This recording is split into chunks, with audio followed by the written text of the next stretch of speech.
In the event you exhaust your argument under 10 minutes, you should yield the ground to other members. Thank you very much, Honorable Speaker. I want to go straight to the point and from the outset declare that I support the motion. And I want to thank most profusely the initiator of the motion, the Honorable Jack Wamboka, and state that Jack Wamboka, history will be very kind to you. In the fullness of time, when the history of this parliament or of this country is written, you will for sure have something. If not a paragraph, a sentence, at least a footnote for what you've done for the country today. And let me say this, Honorable Speaker, that listening keenly to the submissions by Honorable Wamboka and having scrutinized into detail the documents that have been presented, the annexures, and so on and so forth, I am more than convinced that the Cabinet Secretary, the Honorable Linturi, has actually fallen short of the requirements of the Constitution as a holder of a public office. And indeed, the Honorable Jack Wamboka has clearly drawn a linkage between the conduct of Honorable Linturi and the grounds outlined under Article 152. Under Article 152, sub-Article 4A, if I'm not wrong. Article 152, sub-Article 6, the three grounds upon which a Cabinet Secretary may be subjected to a motion such as this one, Honorable Speaker. And I won't belabor the point. The Honorable Speaker, let me start by saying, again, that the conduct of the Cabinet Secretary as captured, as depicted in the submission by Honorable Wamboka, as depicted, as captured in the documents that have been attached to the motion, clearly point to a situation where the CS has gone against the national values and principles of governance under Article 10, and specifically Article 10, sub-Article 2C. That is national values and principles of governance, including good governance, integrity, transparency, and accountability, among other things. Honorable Speaker, a person holding the office of a Cabinet Secretary is not a small person. The Constitution under Article 152 provides for the Cabinet, and we all know the composition of the Cabinet. And the Cabinet Secretary is a member of the Cabinet under Article 152. Honorable Speaker, the Constitution goes further.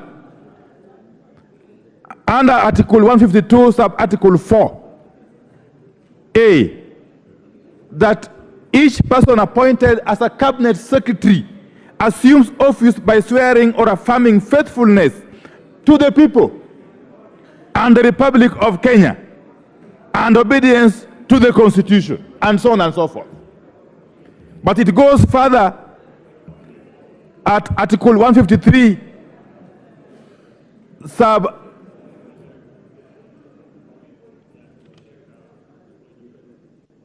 it goes further, Honorable Speaker,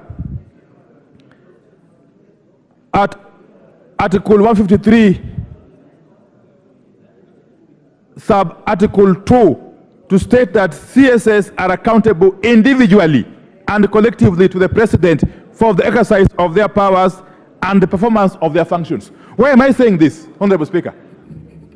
That a motion for impeachment, such as this one, is indeed a tool of the last resort.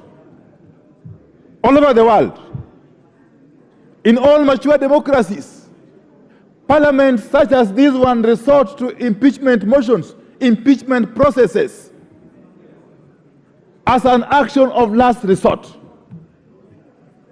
Because the Constitution provides for avenues through which a CS can vacate office under the Constitution. One of them is through dismissal by the appointing authority. Another one is by resignation. The third one is through this process of impeachment. Honorable Speaker,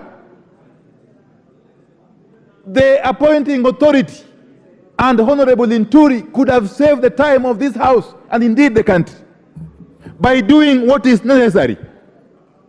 Honorable Linturi by now should have actually voluntarily resigned.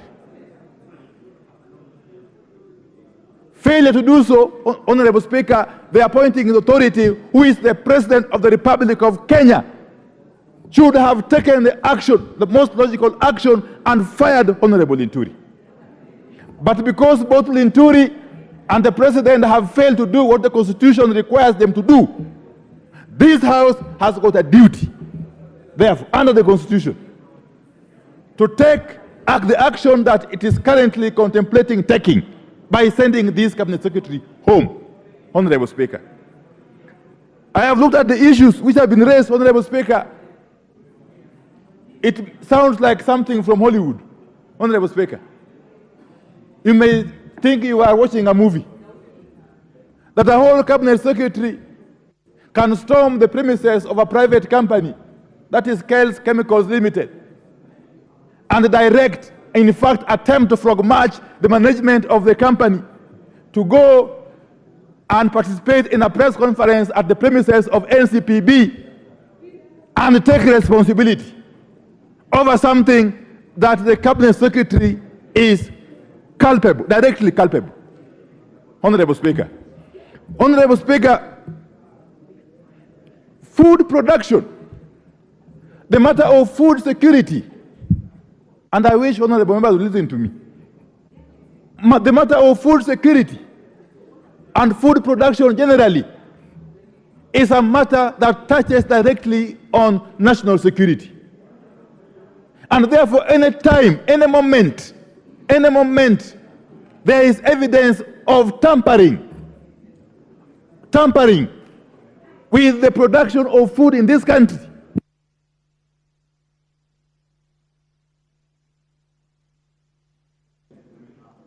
what's happening? By way of supplying substandard or fake farm inputs, including fertilizer, Honorable Speaker.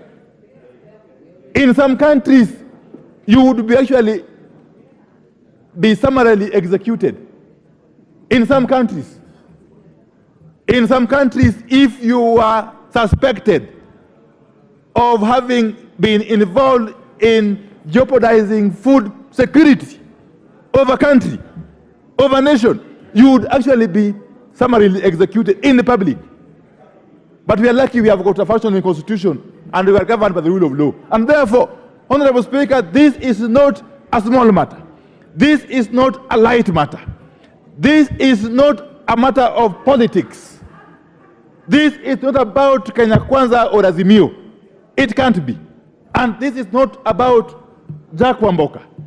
It is about the survival, the very survival of this country. It is about the very survival of this country. Honorable Speaker, countries that are food deficient, history has recorded, have been prone to coups and counter coups and civil upheavals. And therefore, anybody attempting to jeopardize food production is inviting us as a country to go that direction. A hungry country, a hungry populace is a very, very dangerous populace. You cannot govern it. You cannot govern a hungry population. They can rise up against you anytime and overthrow you. So the Cabinet Secretary and his acolytes are directly responsible for attempting to subvert food production in this country. Honorable Speaker,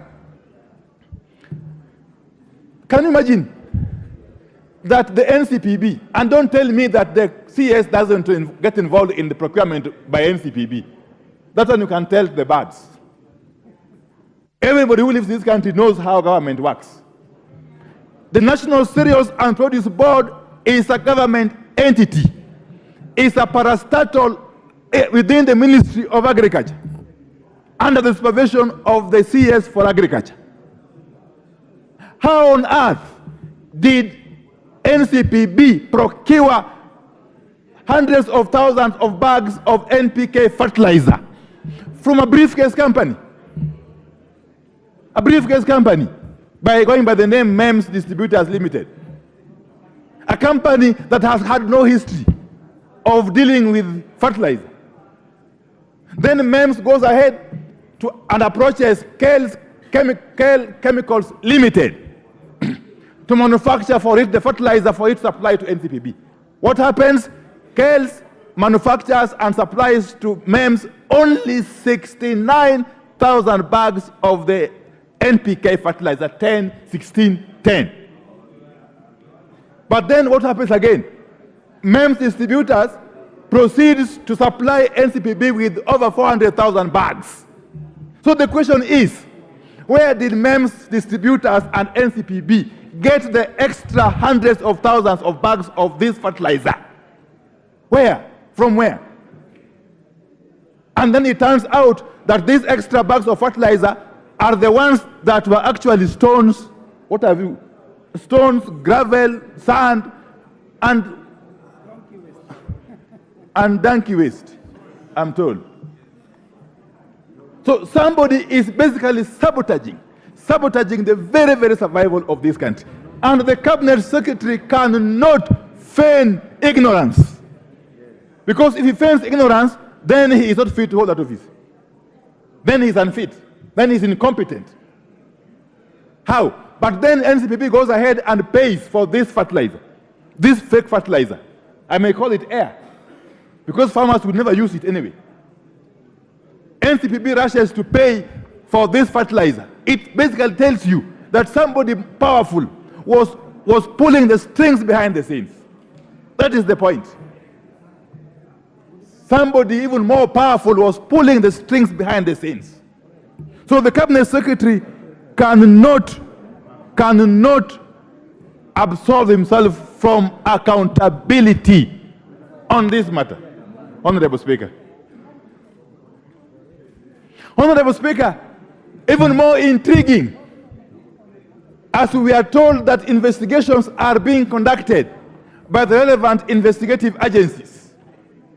And we are also being told here by my friend, the chairman of JLAC and Owen Bayer, that the Committee on Agriculture is also seized of the matter, that we wait for the outcome of their investigations or inquiries. And yet, NCPB goes ahead to decree that it is embarking on a scheme to compensate farmers who purchase the fake fertilizer. Then you ask yourself, where are they getting the money from? This House, to the best of my recollection, did not authorize any such expenditure. Did not. Where did NCPB get the authority and the money to compensate farmers? Yet, even before the investigations are complete, do we even know how much was this fake fertilizer as we speak? Do we know? We don't know. We don't know. Honorable Speaker, from what I know, and you know, my Honorable Speaker, I have a lot of information. From what I know is that what we are being told is just but the tip of the iceberg. When the full extent of this fertilizer scandal is exposed, you will be shocked. It will be worse than Goldenberg scandal. What we are being told is just but the tip of the iceberg. And you know, Honorable Speaker, in my capacity as leader of the MIO, this side, I am privy to a lot of information. In fact, information just comes to me. I don't go looking for information. And I've got a file for each of these ministers and the PSS. Let me tell you, even if this House attempts to allow Linturi to go scot-free, in the fullness of time, each and every person who is involved in this racket will have a date with their destiny.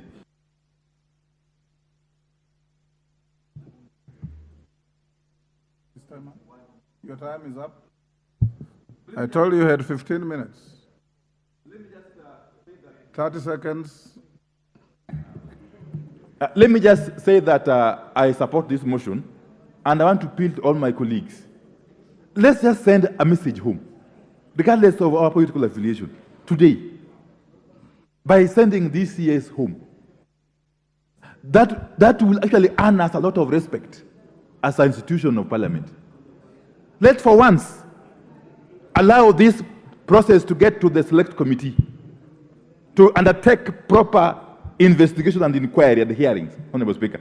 With those very many remarks, I support. Mary Wamaua. I see you on the screen. You seem to be unprepared. Malulu Njendi. You've keyed in and you... Thank you, Mr. Speaker. Mr. Speaker, I arise actually to oppose this motion. Mr. Speaker, as I oppose this motion, I also want to make it clear to the mover that persons who are opposing this motion are not of unsound mind, as he alleged in his moving remarks. He said persons who are opposing this motion have unsound mind. You said that, it's unanswered.